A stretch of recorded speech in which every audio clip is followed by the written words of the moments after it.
जी, वैसे तो प्रभु जी आपके एकांतिक प्रश्नों के उत्तर से सभी प्रश्नों का समाधान हो जाता है, पर जिज्ञासावश एक प्रश्न है कि हमारा भगवान से कनेक्शन सही हुआ है या नहीं, ये हम कैसे जान पाएंगे?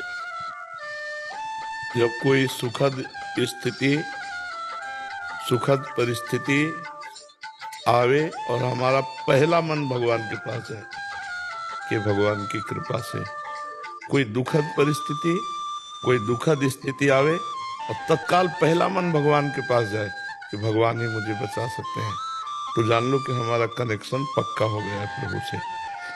अगर हमारे सुख या दुख के समय कोई व्यक्ति पे जाता है तो समझो प्रभु अभी नहीं, अभी वो व्यक्ति है जिस पर पहले गया। अपने ऊपर अपबल, तपबल और बाहुबल, चौथो बल है दाम, रुपए का बल, तपस्या का बल, अपने शरीर का बल, बुद्धि का बल, लोगों का बल, यहाँ जाता है मन।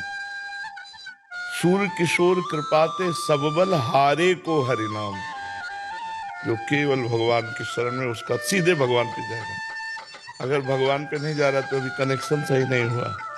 कनेक्शन सही हो गया है, इसका मतलब है हर परिस्थिति में हमारा मन भगवान के पास जाए। तो बात समझ में आ गई। किसका प्रश्न था, समझ में आ गया?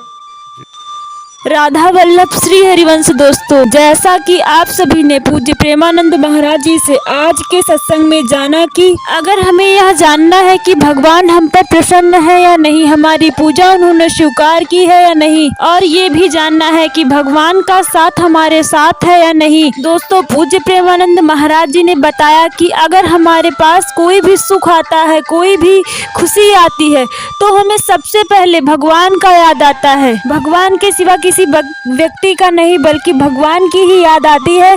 तो हमें जानना चाहिए, समझना चाहिए कि भगवान पर ही विश्वास रखना चाहिए और ये समझ लेना चाहिए कि भगवान की हम पर अति कृपा है। दोस्तों, पूज्य प्रेमानंद महाराज जी ने बताया कि अगर हमारे को कोई दुख होता है, कोई तकलीफ होती है, कोई चिंता होती है, तो हम सबसे पहले भगवान को याद करते हैं, ना कि किसी इंसान को। तो भी यह समझ लेना चाहिए कि भगवान की हम पर कृपा है, तभी भगवान हमें सबसे पहले याद आते हैं। अगर हम भगवान को भजते हैं, भगवान को याद करते हैं, तभी भगवान की हम पर कृपा होती है। नहीं तो भगवान ना चाहे तो कोई उनकी पूजा भी नहीं कर सकता, उनको याद भी नहीं कर सकता। राधे राधे दोस्तों, धन्यवाद।